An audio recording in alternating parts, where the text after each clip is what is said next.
West Australia's Goldfields region is home to some of the most isolated landscape in the country. But one thing you can count on is huge trucks that require careful planning to overtake, some with only inches between the two vehicles, which may require a change in underpants.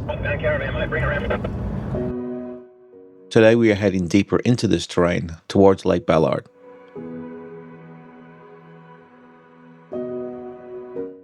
Located about 50 kilometres west of the closest town of Menzies, Lake Ballard is a vast salt bed known for its striking art installation.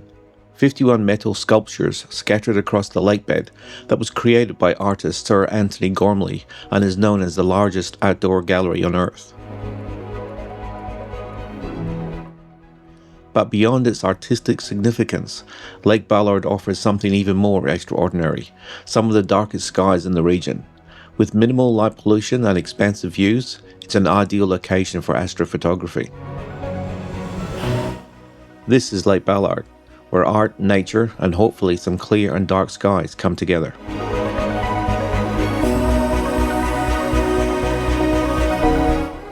Let's get into it, but don't forget to stay tuned at the end of the video for some additional photos I captured, plus a selection of Greg's.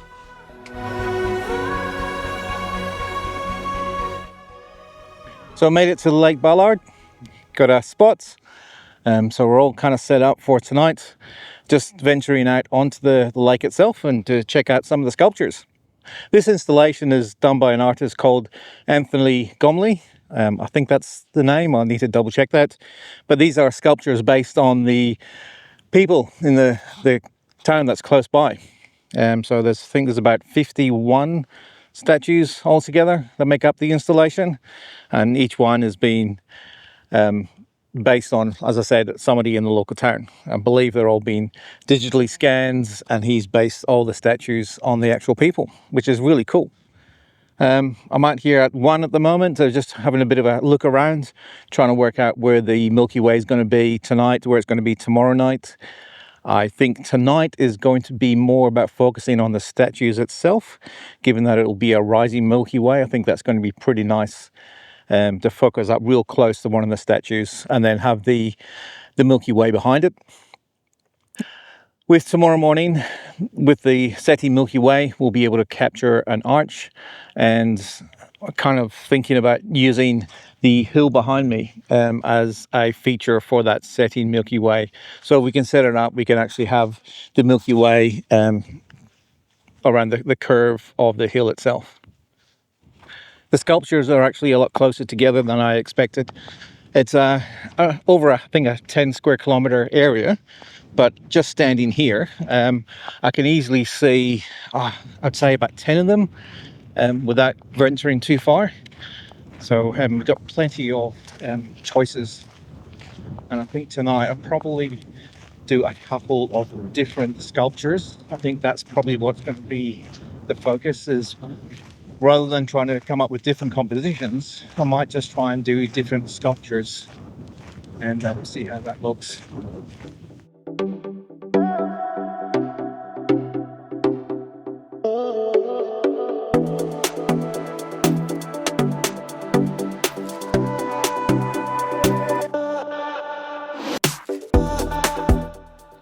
The skies are still clear. I'm expecting blue skies for tonight and tomorrow morning, but there is a bit of a wind, so it could be a bit cool here tonight.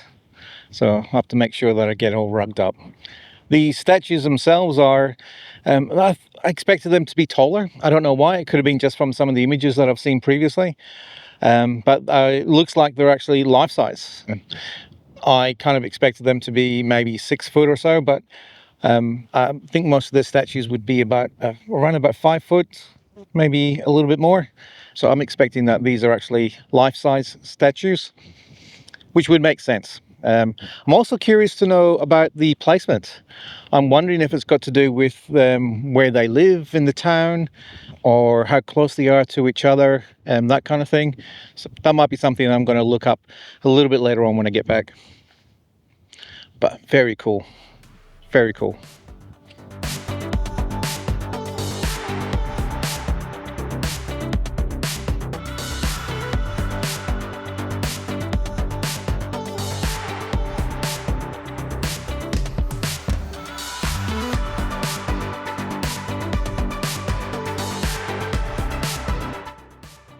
So I'm still scouting around, and I was planning to do some star trails.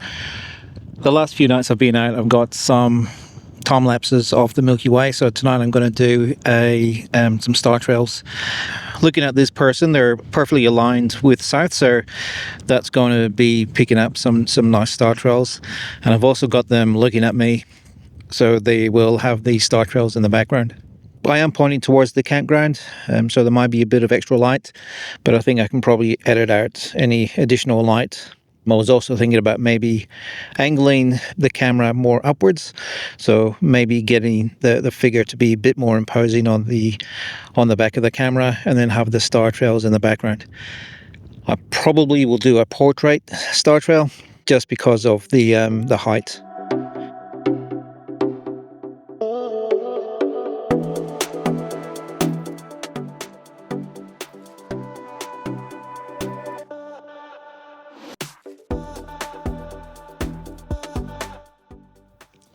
So it's almost sunset. We've just been faffing about this afternoon, flying some drones and doing stuff like that. But it's the sun is reflecting quite nicely on the main hill, and so I've come down, just taken my camera and the tripod, nothing special, just grab the camera and the tripod and place it in front of one of the statues, and I'm going to use that as a bit of a foreground, and then have the hill as the background. It is some nice light, so hopefully that should reflect in the image as well. Now the wind is picking up, so I have no idea how this is going to come across on the video, so this may end up just being a bit of a voiceover, but it's a simple image that I've got. I've got the camera down quite low to the ground, more to emphasize the statue. I want that to be the focus. And then the hill as the background, maybe just filling in a bit just to give it a bit more emphasis. So I've got this set at 1/250th of a second. There is absolutely no clouds in the sky, so I wasn't going to worry about any extended exposure times. I've got this at f4 and ISO 100. I am going to focus stack these images. I've got one for the foreground, one for the background. It's a fairly simple shot. So I'm just going to focus that one and take that as a shot. And then I'm just going to focus for the hill. Take that as a shot. And then I think I am just going to focus just in front of me, just in case. And I'll get that shot. Okay, that was a fairly easy one. And here's the image.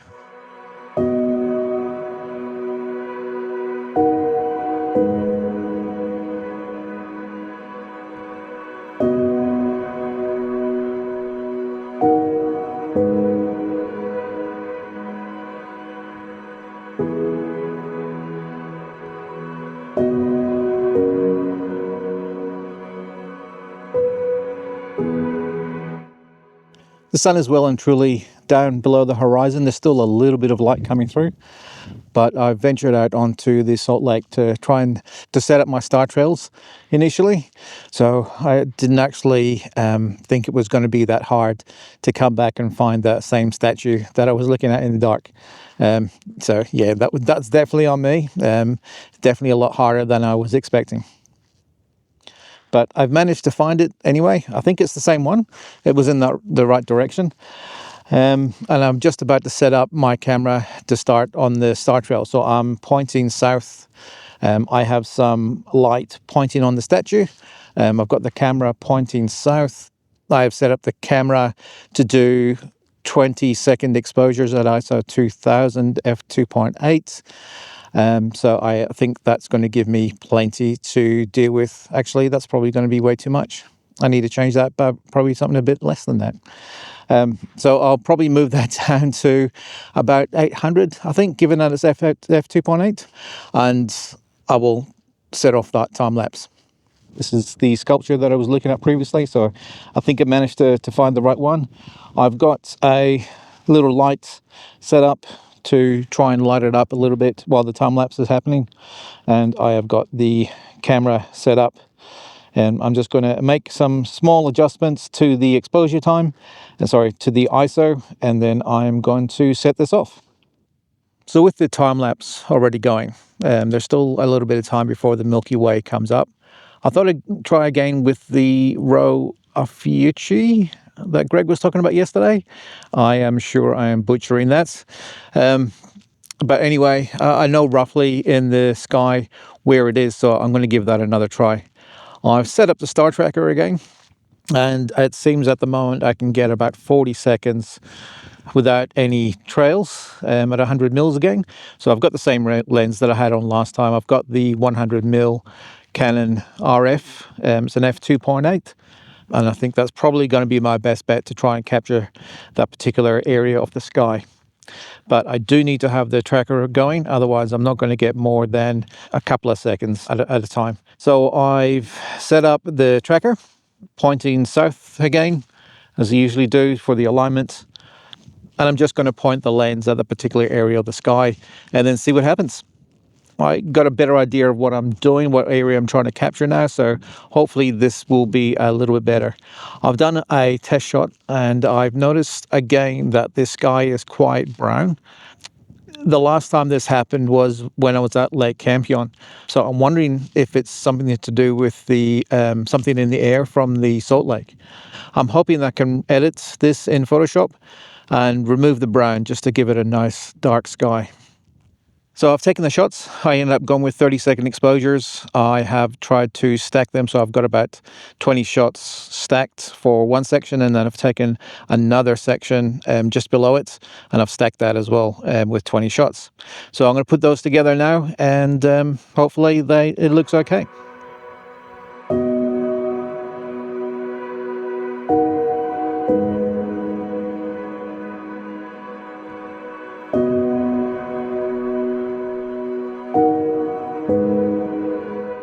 I've done quite a few track shots. I've got a tracked one of the Milky Way, and I'm starting to just go for a bit more of an explorer. I have worked out how to find some of the other statues. Basically, I'm following the footprints that are in the sand or on the salt lake. There's enough people have gone past that it actually is starting to leave quite a bit of an imprint, so it's easy enough to follow them. So I've actually found another statue that I'm going to do. This is the first one that I'm going to try. My camera is down quite low to the ground, so I'm shooting up to the statue, and I'm expecting there to be the Milky Way in the background. I'm going to take a single shot of the statue, and then I'll be taking probably about 20 stacked shots, just so that I can reduce the noise a bit later on.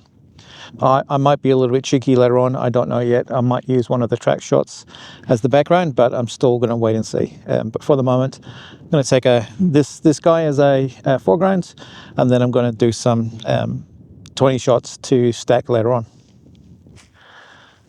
Okay, so that's that guy taken care of. I'm going to wander around, take a few more shots of different statues, and I'm going to put them all together, do a bit of an edit, and here they are. Oh, by the way, have you seen my jacket?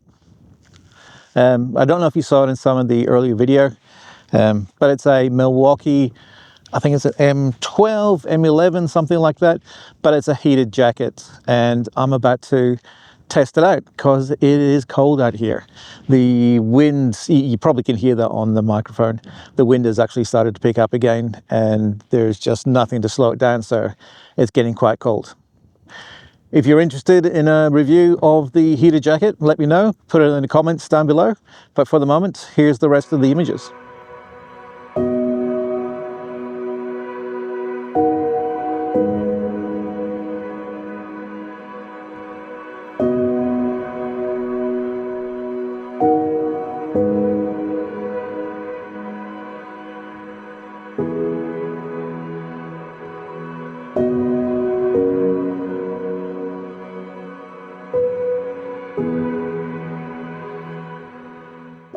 Yeah, so I've met a couple of strange people out here.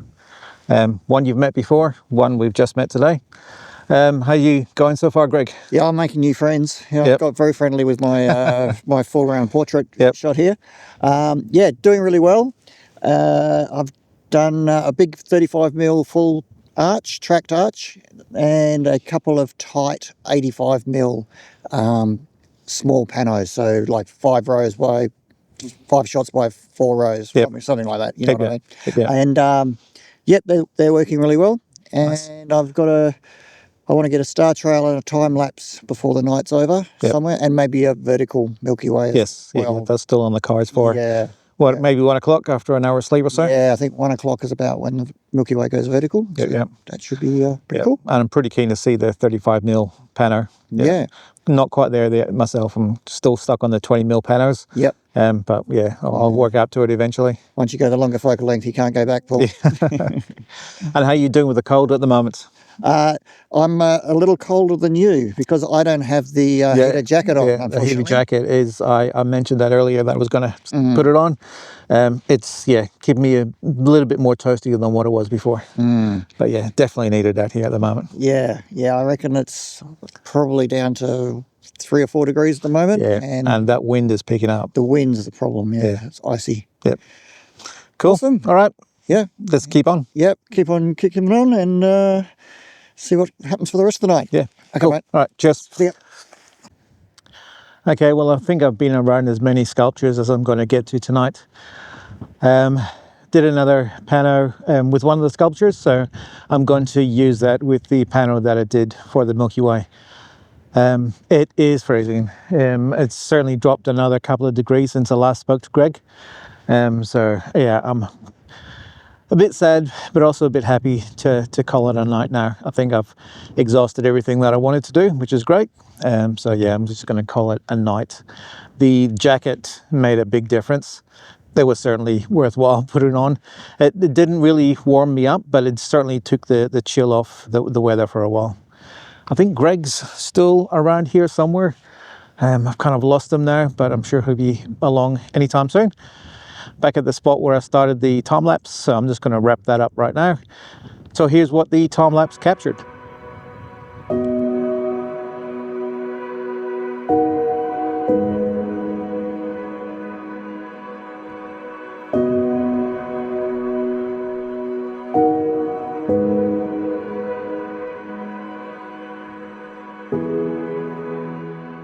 Okay, so that was the night. Went down pretty well, I think. Came out what, 1 o'clock? Yep. Did the vertical Milky Way.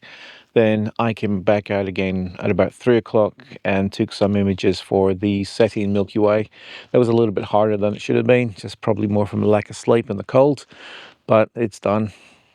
So I'm going to include a couple of images at the end of the video that you haven't seen before, so I'll include that one there too. How did you go, Greg? Awesome. Yeah, pretty good. It was fairly brutal getting 1 hour sleep and then getting up again at 1 o'clock to capture that vertical Milky Way, but definitely worth it. I'm hoping mine. It was. I don't think I've had the camera leveled quite right, but anyway, hopefully I'll get something out of it. As Paul said, the lack of sleep was starting to take its toll, not to mention the cold. Yeah, but definitely. Amazing place, pristine. It would have to be Bortle 1 skies out here, so from that perspective alone. Definitely some of the nicest skies I've seen. Absolutely amazing. Definitely. Yeah, so definitely glad we made our way out and here. the sculptures are great. They make a great focus point, I think. Certainly do. Yeah, really cool setup. Yeah, I think we pretty much covered all our bases. We've got star trails, time lapses. We've got every angle of the sculptures covered. So I think we should be good. We're not going home empty-handed. Yeah, cool. All right. Well, thanks everyone. Thanks for watching, and I'll see you out there next time. Catch you guys.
And then tomorrow morning, given that there's more